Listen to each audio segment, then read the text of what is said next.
Welcome to the Pearl River Pop History Podcast. Get to know your town in about 5 minutes, one landmark at a time. Hi, my name is Sarah. Hi, and I'm Jim Cassetta, local history librarian and author. And I'm just a regular old children's librarian.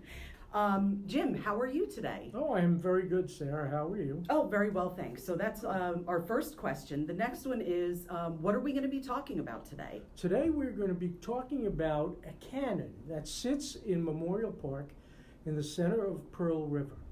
It's been there since the mid-1930s, although the piece itself is from the First World War.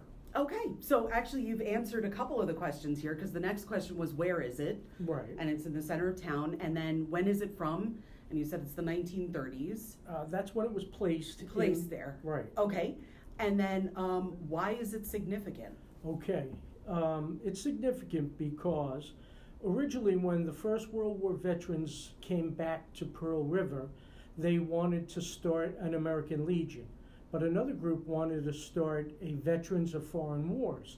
So the idea was to build two buildings and to have the cannons in front of each one of them. There were two cannons. So what happened was that Victor Prezioso and Chief Fred Kennedy wrote away to the War Department and said they would like a captured piece of ordnance to put in front of these two buildings. Well, the Veterans for Foreign War the group fell apart and the building was never built. So they had the order in and it came into Japan, and Fred and Neil Hunderfund from the community garage got their Jeeps together and they went to Japan where the railroad had dropped it off. Okay. And hooked them on the back of their trucks, well, the Jeep and a truck, and then drove them into Pearl River. So dragging cannons behind a Jeep and a truck. Yes.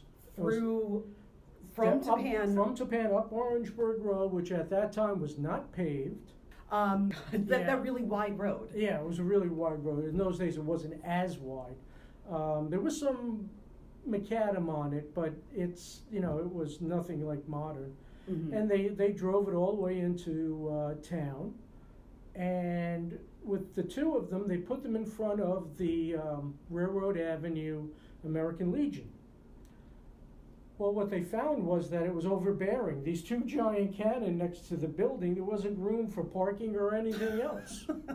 So Fred Kennedy, being a collector of guns and anything related to the military, decided he was going to put one on his house's front lawn. And to keep people away, or no, just as lawn ornament kind of? Just as a lawn ornament. Okay. And it must have sat there for about 70 years. Oh my God. And what happened to the other? Well, they decided to put it into the park, in the center of the park. Now the gun is a Krupp 105. Okay. And it's from the First World War. And it has gone through a lot of painting and abuse and people carving their names into it. But recently, I believe it was one of the scouts did a project for Rotary, mm-hmm. and they've just repainted it a battleship gray. And in my youth, it was silver.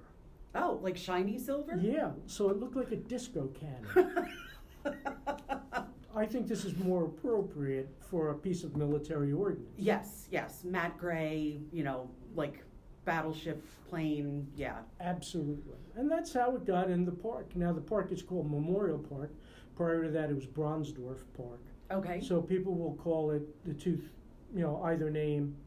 But the American Legion on Memorial Day has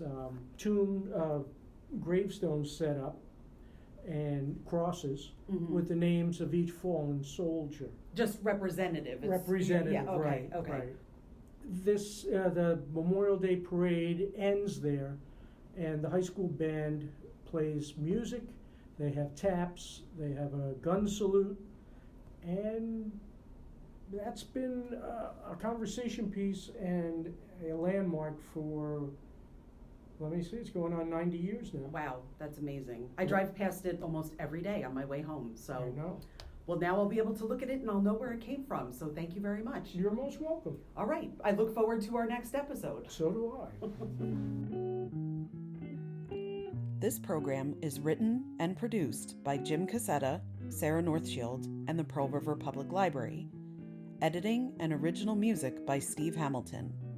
For more information about any of our topics, or to suggest your own, please contact us at pearlriverlibrary.org or call 845-735-4084.